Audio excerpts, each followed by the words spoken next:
I'm going to have with all of you. I'm going to learn from all of you. And yeah, looking forward to a great session. That's about it. Absolutely. We have our audience.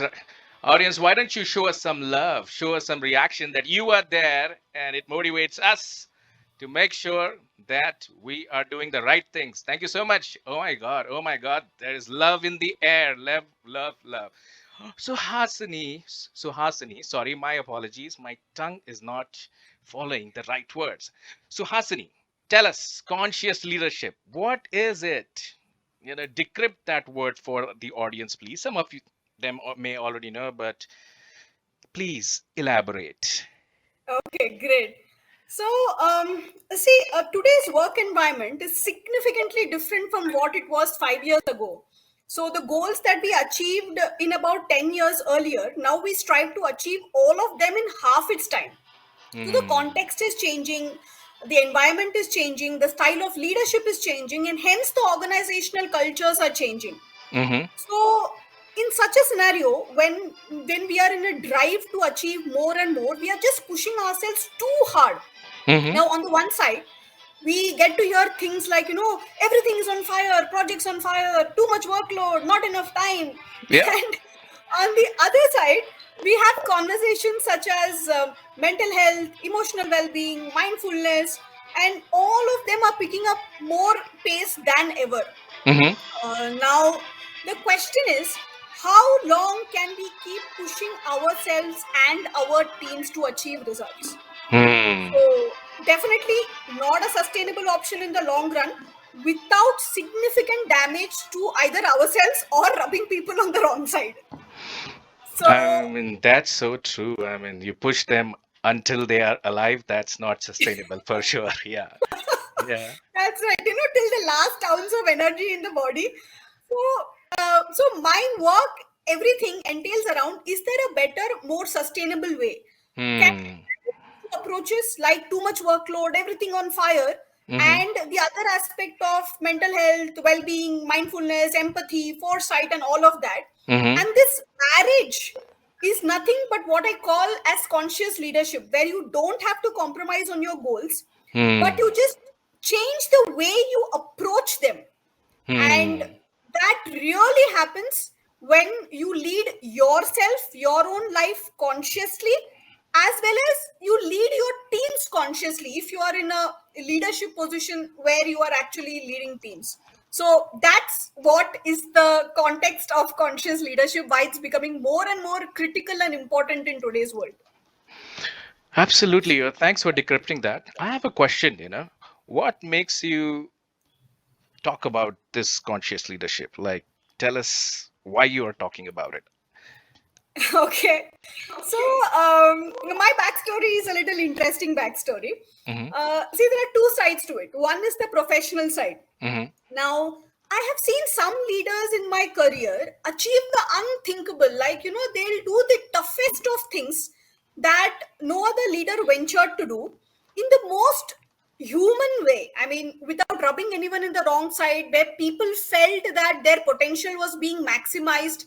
And I saw many such leaders. Like, I got the opportunity to work Mm-hmm. with them and deliver some unimaginable projects. Mm-hmm. That was one side. So I started to decode, what's really making them different. Why is it that everybody is not able to do it and only some of them are able to do it? Mm-hmm. And that increased my curiosity and my passion, and I started delving into it more and more. And as it is, I'm a neuroscience geek. So Mm-hmm. everything that I study, I relate it back to the brain, saying that how is their brain different from other people's brain? What are they doing differently? How are they being differently? So that's the professional side. Now, on the personal side, I have had a couple of Mm-hmm. encounters with death. And it happened more than once, it happened more than twice actually. So, in my own context, these experiences have shaped my character, my resilience, my perseverance. Mm-hmm. I value life a lot more. I mean, for me, Mm. it's that proverb of, you have just one life, and whatever you have to do and whatever you have to be, it's just one life for you. Mm-hmm. So I personally value that quote or statement or philosophy. I live my life with that philosophy. So that's how I said that if I'm in a journey to unlock my own potential, Mm-hmm. when I myself I'm on a transformation journey and I have seen Mm-hmm. the benefits of it. I mean, it's remarkable. I mean, the kind of things that you accomplish when you are on this journey, you would have even never thought about it earlier. Mm-hmm. If you are just in a monotonous job and just going to office and living in the security of a job, and you when you don't think about these questions, you you will not even understand what I'm trying to say. But so this has been my burning fuel, that if I'm able to do this for myself, then why can't I empower the whole world to do it? Why should I live my life in a boundary saying that, okay, I have seen the benefits of it, I will keep it to myself? Why live my life that way? I rather extend the benefits and, take my learnings and philosophies across the whole world. Who's stopping us in this age of technology? Totally agree. And I like the way you said that I had experience with death more than once. So, happy that you're here talking and sharing. And I think that's what makes you value things more. Also, Absolutely. I have this another unfolding question that who's a conscious leader and how do we identify them? Okay, forget how I identify them. How would I know that I am a conscious leader? And Hmm. how would I know I am not a conscious leader? Yeah. What are the attributes? And tell us that, it's like, am I Iron Man? Can I fly? Can I call Jarvis? That kind of thing. I would like to know, decrypt this whole thing for us, please. Sure, sure. So I'm going to make it as simple as possible. First, let me clarify. I Mm-hmm. believe that everyone is a leader. Mm-hmm. I call everyone a leader because you are leading your own life. That's the larger piece. Mm-hmm. Within that, you have a job, you have a career, you have a profession, or it's a calling. This is the subset of leading your own life. Mm-hmm. So, in the words of a conscious leader, everybody is a leader. If you're born as a human being, you are the architect of your own life. You lead your life the way you create your life. So, you are a leader. Now, I want to make it very simple by taking an example. Mm-hmm. In its most simplistic form, there are three categories of people in the entire universe. Mm-hmm. The first category is basically that set of people who live in a state of misery. Saying that, let me put it this way, the health is not probably supporting them to achieve what they want to achieve in their life. Mm-hmm. Probably emotions are not managed well, or Mm-hmm. probably their thoughts or intelligence is working against them. So that's the first category of people. Mm-hmm. The second category of people have decent job. They are Mm-hmm. doing what they are capable of doing. They Mm-hmm. are having decent goals in life, largely for their own well-being, largely for their own family's well-being. But somewhere, there is this cripping or complaining. They continue to do their job because the Mm-hmm. job gives them a security. It's like an insurance of their lifestyle. Mm-hmm. Absolutely. Yeah. And you have all the Monday blues and the TGIFs, all Mm-hmm. that belong to this category. Mm-hmm. And generally, when they work in organizations, their life is driven by goals in an Excel sheet. Mm. This is the number that I have to achieve by the end of the month. These are the tasks that I have to do. And but don't take me wrong, this set of people are extremely hardworking and Absolutely. they do achieve results. Mm-hmm. And majority of people fall in this category, wherein they are Mm. very hardworking, probably 9 to 9 they work, and very Mm-hmm. hardworking people. Mm-hmm. Now there is a third set of Mm. category of people Okay. who are hugely motivated, not Mm. because of their job.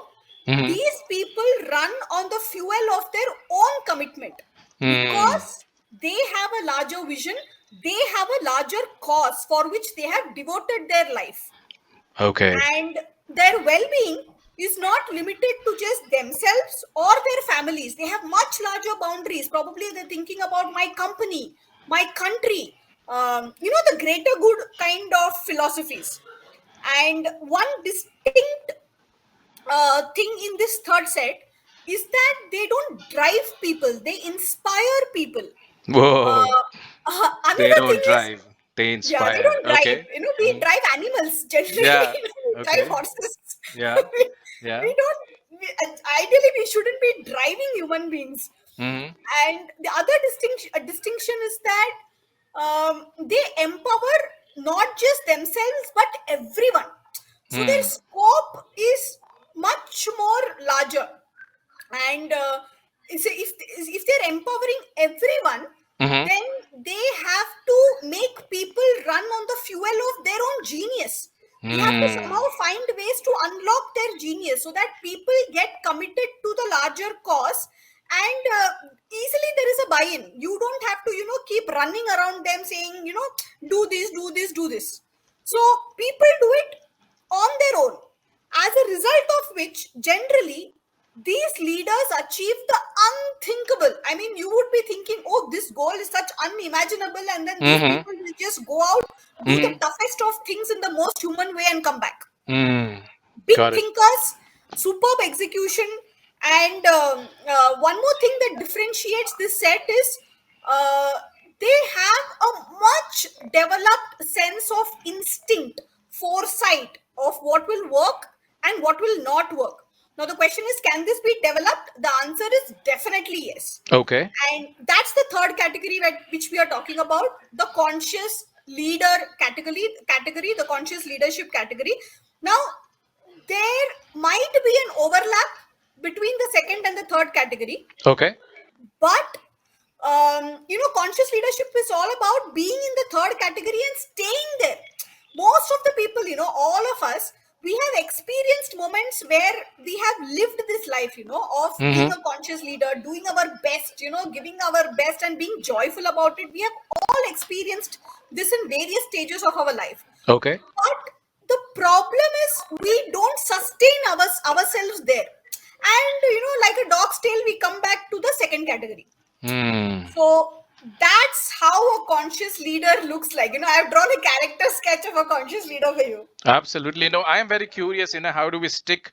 So, okay, why should I become a conscious leader? Of course, you called it out, some of the pointers that these guys are inspiring people, they are fueling on their genius, unlocking people, getting the results.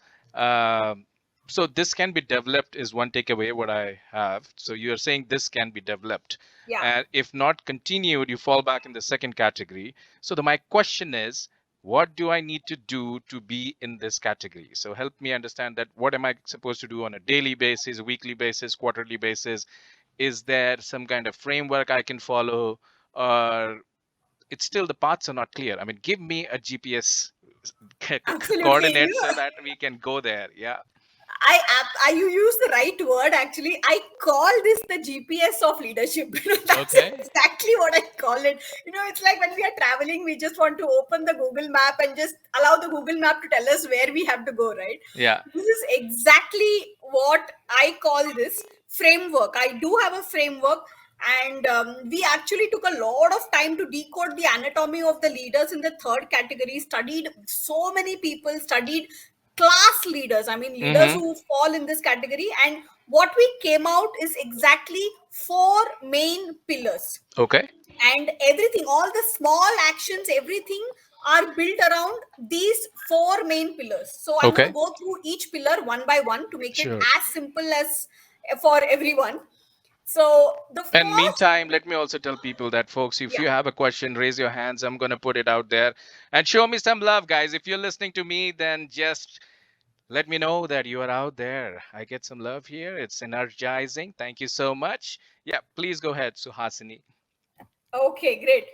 So I'm going to pop up the first pillar of this framework, Okay. which is identifying your core values. Mm-hmm. Now, what's your like core? Because the core values will lead you into your aspiration or your purpose. Now, Okay. the conscious leaders know their why. That is the reason for existence. Mm-hmm. Every single effort that they take is directed or channeled towards the larger vision. Okay. So there is a certain meaning to what they are doing. This vision becomes their identity, almost like synonymous with them. And Okay. the amazing part is it will guide them.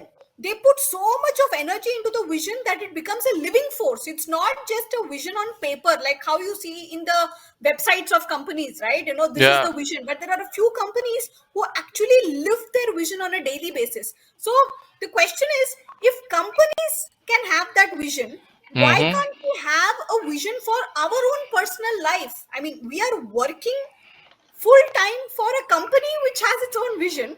Why can't we have a personal vision for our life and marry the two? And the alignment is what brings out the best in us, because we feel satisfied, we feel our life is fulfilled and meaningful. So Mm-hmm. that's the first pillar. Identify your core values or aspiration or purpose. Mm-hmm. That's first one. Mm-hmm. Second, once you have built your foundation, then you work towards creating your highest standards of self leadership or self mastery, as I would like to call it. Okay. Because unless you take responsibility for your own life or your Mm-hmm. own well being or your Mm-hmm. own decision making anchors, Mm-hmm. it is futile. I mean, you can't really take responsibility for others. I mean, it's like the example is, you are trying to serve a family of 4 people, and Mm-hmm. probably you are not matching the ends of your making the ends of your family meet, and now you are stepping out to serve a family of 10. How is it even possible? So the first thing is, Mm-hmm. take care of yourself first. Now there are I mean, how to take care of yourself, that's the next logical question. Okay. Now, simple things, you don't really need a rocket science to it. Simple things. One is, you have a body. You have been Okay. gifted with a body. So, Okay. physical self mastery is the foundation of who you are and what you're capable of. This is the total quantity of energy that you have at your disposal. Okay. So, one, quantity of energy. Second, mental mastery is your is the focus of your energy. How are you overcoming your limiting beliefs? What are your decision making anchors? How self compassionate you are? How mindfully you are living your own life? And as Yeah. a leader, Mm-hmm. this will impact how you look at yourself and you look at others. So for example, if you look at yourself as a resource, that I Mm-hmm. have to extract so much energy out of me to give to the organization, then you will also look at others as a resource. Hmm. But if you look at yourself as potential, then you will try and see, okay, what can I do to unlock my own genius? And the moment you change your perspective towards yourself, that's when you will change the perspective of looking at others. Hmm. So that's the second part in self mastery, which is mental mastery. Third is emotions. This is the quality of your energy. How well do you regulate your emotions? How agile you are with your emotions? Now, this is very important in today's world, because Okay. um, see, you have a lot of stressful situations, right? Some situations really look beyond your control, but how do you manage them is what makes all the difference between a conscious leader and a leader who is not so conscious. So that's your third element of self mastery. Fourth element of self mastery is your energy, Mm-hmm. your vitality. This will impact your leadership presence, Okay. your availability as a leader. How available are you for your teams? How do Mm-hmm. you strategically increase your own energy boosters? How do you strategically minimize your energy drainers? See, all of us have only so much time in a day. Now, 7 hours of sleeping, 2 hours of personal hygiene, 2 hours of traveling, what you have left is half of your life. This is Yeah. only 12 hours in a day. Right. Now, that 12 hours, if you don't manage your energy in a way where you can invest in your highest priorities, Okay. then you are not living your best life. Now I have to interrupt you here and then ask you questions. How do I boost my energy and how do I stay away from energy drainers? If you can, you know, talk about it with an example. So, like a real. So, for example, if I am if a conflict drains my energy out, logically, what I need to do is either equip myself to deal with conflicts better if I have control over it, Okay. or if I can choose to stay out of it. Okay. Okay. These are the only two things that you can do, right? Either you be there, you equip yourself to deal with the situation, and you change the situation, whatever is there in your control. Uh-huh. And if the situation is beyond your control and influence, Okay. then you choose to stay out of the situation. No point in being in the situation, allowing the situation to drain yourself out and not being able to do anything about it. It's a helpless situation to be in. So just So walk either you out can or navigate it stay or away. minimize it. Okay. Oh, I see what you're saying. Okay. Navigate it. Got it. So if you have a complex situation where you have identified that a set of folks are reaching to you at workplace and they're going to drain your full energy on a Friday, so just stay away from them. Is that what you're saying? Yeah, if you can do Okay. that. If you can All do right, that, guys. So please do stay so. away from those energy drainers and identify them. But we don't have to be rude to them, I think. Yeah, we don't have to be indifferent towards them either. And that's a good word, indifferent. We don't have to be indifferent. Okay, nice. Thank you Yeah, for sharing you that. just make your own conscious choice of Yeah. choosing to be with the people who motivate you, who inspire you, and you make a conscious choice to stay away from folks who drain your energy. That's about it. And you also spoke about the self-limiting belief. That also, Yeah. if you can share some examples, that will be good to comprehend and then understand how I can. What is a self-limiting belief first? Oh, so And this give me some is my examples. favorite. Like I cannot fly in the sky. That's a self-limiting belief. Or I think that's a fact. Yeah. So what do you Okay. mean? Yeah. See, there are certain things in our life where we feel chained. Hmm. So what I mean by chained is, it's a type of a fixed mindset where I say that, I can't do it. Okay. But the moment you add one more word from the dictionary to it, it becomes very powerful. And the word is yet. It says, I can't do it yet. It's a Oh. very simple thing. And the power of this word yet is whatever you have not been able to do today, tomorrow you can make a conscious choice to try doing it once again and giving it your 100%. So that's an example of growth mindset. Hmm. But if you carry this limiting belief on your shoulders every single day, the weight of that burden is just going to sag you down. Okay. And you are not going to be able to achieve what you intended to achieve in the first place. I see. So I So cannot do it yet. I I cannot do cannot it do it yet. Yeah, I yet. cannot do it yet. Okay, but I'm gonna fly in the sky for sure. So, but I cannot do it yet. Okay. Catch a plane, fly in the sky. It's just a metaphor, right? It's a way of chasing Absolutely. the If you situation. have just said yes to the impossible, then you just feel a little bit energized as well. So yesterday I was talking to Chitra, and then she mentioned that fear paralyzes and action Action energizes energizes. you. Yeah, yeah. So Absolutely. here I I'm was. getting something like, you cannot do it yet. So most of the times it just came in my mind. Some of times we want to request for leaves, and we Huh. know that Diwali is around the corner. Everybody is going to ask for leave, and I cannot ask for leave yet. So yeah, Yes. it is helping me out. So I'm going to be more prepared, and I should have planned ahead, but I did not. So I have to figure out something. Well, thank you so Yeah. much. We just digressed a little bit, but I think it was refreshing. So, what Absolutely. else is there for this conscious leader? Give me some examples. What in your recent past, some Huh. real life stories you have helped someone and he has followed this framework and he has Hmm. benefited. You know what? There are a lot of books, there are a lot of videos, there are a lot of memes, and LinkedIn is full, Facebook, Instagram, and no less. So, give us some real life, real stories which helps us get more confidence in this framework, and then we pull it. Absolutely. Okay. So, see, I recommend only one book to read. If at all, if you have the time to read only one book. So, for Prashant, I will recommend please read the book named Prashant Singh, Okay. which means Okay.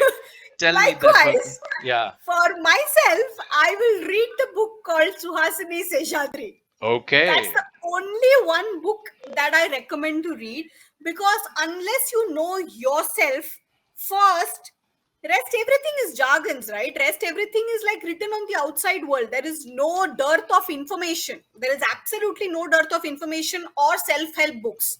Hmm. But what matters to you, only you know, right? Yep, What triggers you absolutely. into stress, only you know. Probably what triggers a Prashant into stress does not trigger a Suhasini into stress, and likewise, or Yeah. vice versa. So Yeah. the first thing is you have to read your own book well You have in terms to of read your your own book well. I'm going to echo this couple of times. So, what you're saying that you should not be a mystery to your own self. absolutely Decrypt worded it just yourself. right. Decrypt yourself. Don't be a mystery to your own self. Read yourself. So, how do we read ourselves? Like, what? Look ourselves in the mirror, record ourselves. Like, give me some actionable, which is easy to do. Okay, I'm going to give you 4 things that you can start doing immediately from tomorrow. Okay. One is check the strength of your intention. Whatever you intend to achieve in life, Hmm. check the strength of your intention. Just take a rating scale 1 to 10 and see how well you score. What is the strength of your intention? That's the first one. If you have an intention in the place in the first Yeah. step, okay. First is have an intention. Okay. Second is check the strength of your intention. Hmm. Ensure that it's unwavering support for that intention or vision or aspiration, whatever you want to call it. Your support to what you extend towards that intention should be unwavering. It Okay. should not shake whenever tough situations come or difficult situations come. You should not say, oh, this is not possible, let me just move on to another intention. So Hmm. that is something that you can start doing from tomorrow. Okay. Second thing that you can do from tomorrow is get involved with the process or the journey and increase your process orientation. Right now, what the problem that the whole world is actually facing is all of us have attached ourselves to the goal or the result. So the Hmm. thing is, if you attach yourself too much to the goal, Okay. then thing is you have only two eyes. Now, one eye is on the goal and Hmm. the other eye is on the effort or the process. So instead, put both the eyes on the process. That will Mm, take you a little more further on what part of the goal you achieve. got it. Got So it. that's the second one. Third is start looking at yourself as a potential, true potential, not a resource.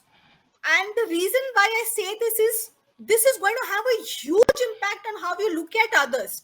Because the moment you start believing yourself as potential, then you can do anything, right? Only thing is you have to have that learning mindset Mm-hmm. and you have to channelize all your efforts towards that.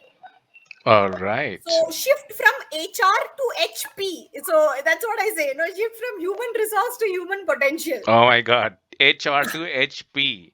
Yeah, HR to HR to HP. HP. Yep, got it.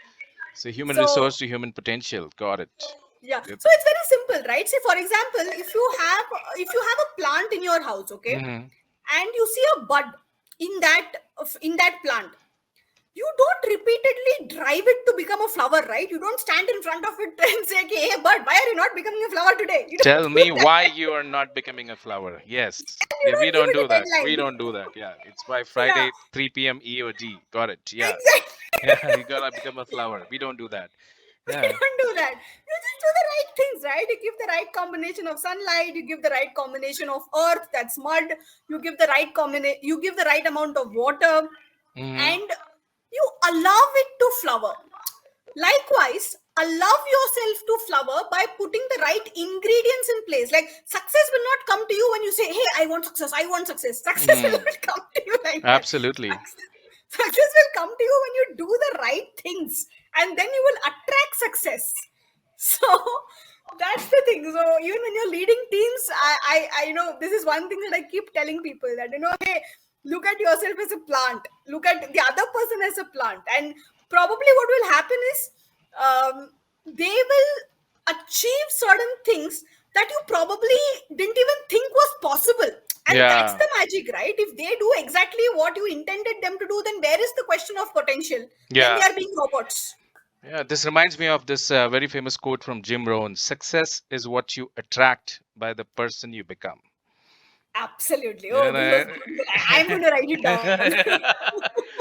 success is what you attract by the person you become. So if you have to reduce weight or if you have to be very good at some particular skill, so you put the right process in, it's like putting the right coin in, and the other side you're going to get the result. So, and this is a process. Sometimes it just takes a second, sometimes you know, I think the quickest thing to do is the mindset shift, which should not take more than a Yeah. couple of seconds. The longest thing, it is the effort duration, and that can be a week, month, quarter, depending on where are you climbing. Are you climbing some first to 10 floors by stairs, or if you're climbing the Himalayas, or if you're doing something else. So that's the thing. But mindset shift is, it can happen in minutes, and that's the framework what comes handy, and that's deep. So Yeah, yeah. one metaphor comes to my mind. Sure. Suppose you are walking uphill, Mm. with a lot of load on your back. Uh-huh. Okay, you have a lot of load. Now, if you don't have that right mindset, it will be like you're carrying wet cotton on your back on Yeah. an upward trajectory. That Yeah. will how the wrong mindset will do to you. But if you go with the right mindset, Hmm. then even though you are moving in an upward trajectory, you will still enjoy the process. You will still give it your best. At least it will not be like carrying the load of wet cotton. Hmm. You will at least carry dry cotton, and you will still give it your best. Yeah, you still give it your best because you're not carrying the wet cotton. Got it. Yeah. And did you mention the fourth part of the four things? First is that strength of your intention. Second is Yeah, getting involved with the process of the journey. yeah, The goal and the result. You have two eyes. One is on the effort and one is on the goal. So the thing is that put both the eyes on the process. And the third is that's like right. start looking at yourself as true potential and not a resource. This is how you look at others, and the HR to HP, which is simple, but yeah, I also believe, so Hasani, that whatever is easy to do is also easy not to do, because it's just a mindset Yeah, shift, right? So until unless you get aware about it, then yeah. So guys, HR to HP, human resource to human potential. Give me some reaction to this one. All right, thank you so much. Now, what else? I missed on the fourth one. Is like success is what you attract. Is I think you were mentioning, and I interrupted you with this Jim Rohn's thing. But the fourth point. go slow to go fast. All right, go slow to go fast. Go slow to go fast. Go Yeah, slow. Got it. Go slow. What does that mean? I go mean, slow. like, go slow means what? Go slow is like, should I be thinking slow? Should I be? I mean, give me an example. Example. Okay. See, I am driving right now. Okay. Okay, with my full eyes on the road, Mm-hmm. with complete mindful awareness of Mm-hmm. what I am driving, the quality of my driving will be a lot more higher. Okay. So what might happen is I might not be driving at say 120 kilometer per hour. I might be driving at 90 kilometer per hour, because Okay. that's when I'm able to give optimum quality to my effort of driving. I So see.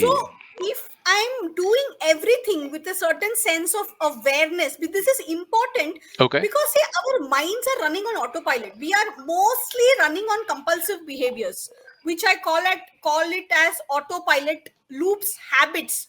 We get up in the morning, we brush our teeth, we take a bath, we go, we drive, we go to office, we do the work, we come back, we take dinner. It's like a autopilot. Yep, The yep, yep. only way you can break this autopilot is doing everything with a certain awareness. Now Okay. many people ask me, hey, if I do everything with a certain awareness, will it not slow me down? Mm. And my only recommendation to them is try try it's a very simple but stupid thing, but then do try it. Try brushing with your left hand tomorrow if you are a right-handed person. Mm.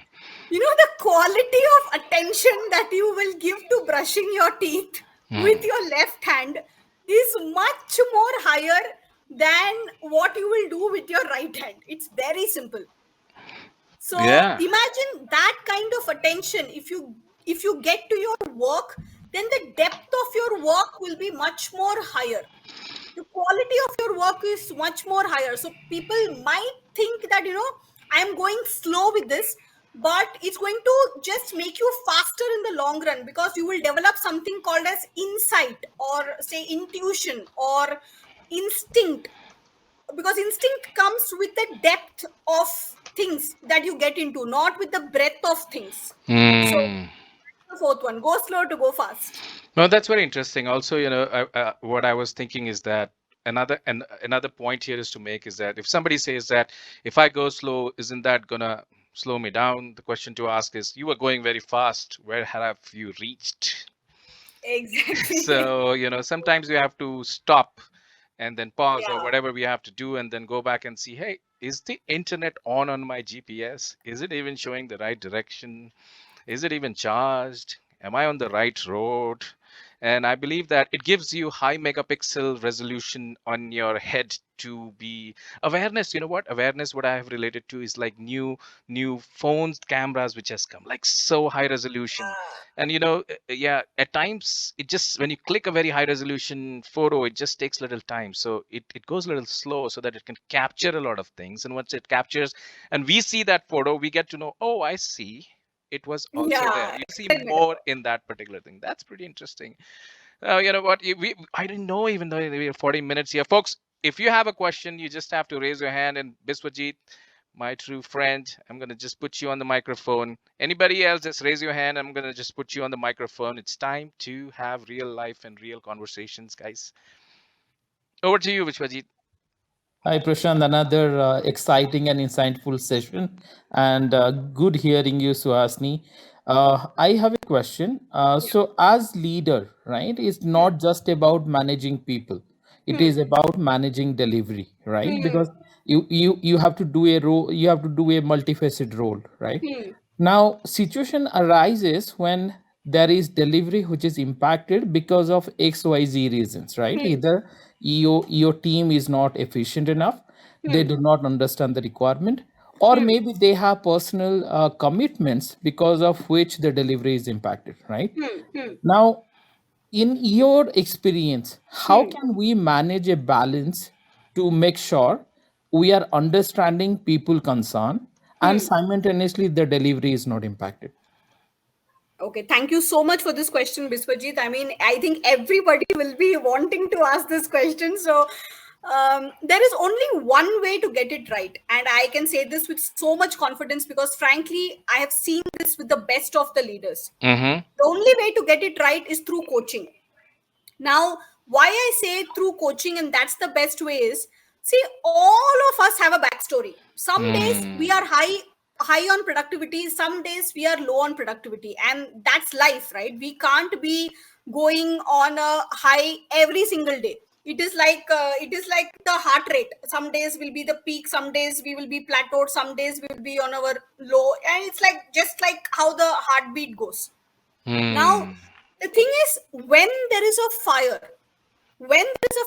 you don't have time to coach the person for the delivery, at that time you can be instructive or directive. That's okay, because you don't really have the time. But the question is, you can't keep doing this every single time, right? You can't keep Mm. running behind that person, giving him instructions. Giving him instructions is not something that you are paid for. You are paid for doing your job, managing your deliverables. You have to figure out a way in which you can empower that person so that he is able to crack that deliverable in the most efficient way. So after the project result is achieved, after you have directed him, given him the right instructions, then take out a few moments for coaching that person. Coaching is basically shifting from a tell mode to ask mode. That's the Mm. primary definition of coaching. Hey, what do you think could you would have what do you think stopped you from doing better? Mm. What do you think you felt regarding your own contribution in the project? How do you feel about your contribution? Is it something that you could have done better? Is it something that you need my support and we can probably collaborate and probably we can help you achieve more for your aspiration? Everything is not about the organization's KRA. That person is working for his own life also. He's investing his life 9 to 6, 9 to 7 in that role. So the moment you shift from a tell mode to a ask mode, you can manage your deliverables in a much more efficient way so that you don't drain yourself out of your own energy by instructing him every single time. Did that answer? Yes, it does. I love the statement from the tell mode to the ask mode, and I definitely going to incorporate that. Thank you, Suhasni, for answering the question. Thank you for the question, Biswajit. Thank you, Biswajit, for your question. And who else has a question? Okay, well, looks like we don't have any questions. You can directly ping Suhasini on her handle as well if you have a question later onwards. And what else, Suhasini, you would like to add? Okay, so just a brief on, we covered the why, we covered the framework, we covered the how, we covered the context, just a little bit on what we do and probably how you can reach out to us for any support. We as Decode Inspired Living, we wear multiple hats. We coach, we facilitate, we empower people to whatever people want to achieve in their lives. So probably it's just a message away or a call away on LinkedIn or any of the platforms. We also have our website called DCODE-INS.com. Okay. You can also reach out to us on that. And we can probably ask, we can have a discussion and we can see how best we can make it work. So, Gopala Krishnan is there on the microphone, but, you said that who are we here? I mean, like, is that just you or who else? Is that you connoting to your Yeah, so organization or? yeah, organization primarily, we are a set of two people. Okay. Basically, both of us are coaches. Okay. Smita Iyer, who is also on this call. Hey, hi, Yeah, she's also Smita. on this call. Yeah. Yeah. And we both share a very similar DNA, and that's what we do. We carry the torch forward. Okay. Carry the torch forward. That's deep. Nice. All right. So, Gopala Krishnan, 3, 2, 1, you can unmute and ask your question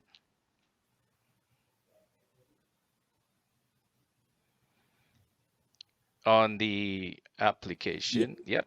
Great. Can you hear me, guys? Loud and clear. Yeah. Hi. Hi, Swasni. So I have a question. So, how do you develop a concise leadership? So, I come from a hardcore sales background, and it's easy to say that you be empathetic, or you have an assertive communication, or practice active listening. Because here, when I come from a hardcore, I represent a travel and tourism sector. So it's here all about targets, achieving your KRAs. So how can I be more empathetic, uh, or maybe have an, I mean, have develop? How can I develop my concise leadership at this time? So can you throw some insights about it, please? Okay, thank you for this question, Gopala. So the thing is, this is exactly how we are looking at it right now. We are looking at our goals in the form of KRAs. We are looking at it in the form of numbers. The question is, can you look at it as your life? So, I mean, isn't that a wonderful way to look at it? Because the moment you say that you are investing your life moments into it, you will also look at it for the other person like that. The other person is also investing his life moments into it. It's not just about KRAs, it's not just about numbers. The moment you change this perspective, then what you do with that person, how you behave with that person to achieve the goals, the results, the whole approach will change. We are not saying change your goals and change your KRAs. That's not what we're saying. We're not even saying compromise on your goals and KRAs. That's also not what we are saying. We are saying achieve the same things which are with a different approach. Try a Hmm. people centric Okay. approach and see how far you go. Yeah, that sounds. I think that's a brilliant advice. I've never thought about it. Thank you so much, Swasni. Thank you so much.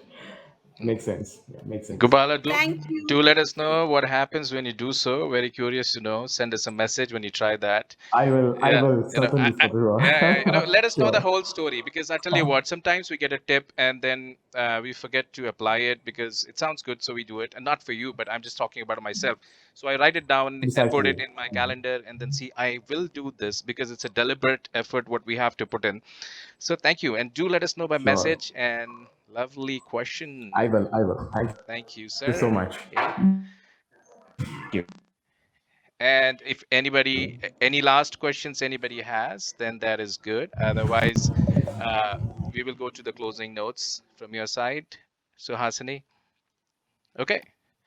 Can you still hear me, guys? I think so. All right. So Hasani, a lot of things we spoke today, and conscious leadership. is something, what is a skill, and I think you can figure it out, you can build it out. And it's good to know that we have a framework, and that particular framework, I did also captured some notes here, that figure out your core values and purpose, and write down highest standards of self leadership, highest standard of leading business, and highest standard of leading others. And apart from that, you also gave us 4 items, um, 4 things for me to do. What you told me, that the check check the strength of your intention. 1 to 10, how will you score? How are you supporting your intention? Unwavering intention, and get involved in the process of the journey, not to be very tied to the goals and efforts. Start looking people as true potential and not resources. And the last one is go slow to go fast. So I think that's great learning and takeaways from this session. Thank you so much, Suhasini, for your time here, and lovely audience. Give me some cheer here, there. Give me some cheer. We are just having a great time with you all. And thank you for dropping by. You can connect with us, and as Suhasini mentioned, Suhasini, if you can tell us one more time how to reach you, ping Suhasini, follow her, follow me if you want to. If you like this session, thank you. Thank you so much. Okay, we have one more person, Srinu. Okay, well, that's towards the last minute, Srinu. All right, over to you, Srinu. Well, as our purpose is to unlock people, so, and if you're okay, Suhasini, we are all good. And bye, Srinu. Thank you, guys, and you all have a great day, great evening, and then we talk again. Tomorrow we have another session for folks who are in pursuit of a job and how resumes can win you top jobs. So stay tuned, or let anybody else know. You all have a great evening. Bye now. Thank you. Bye bye. Bye.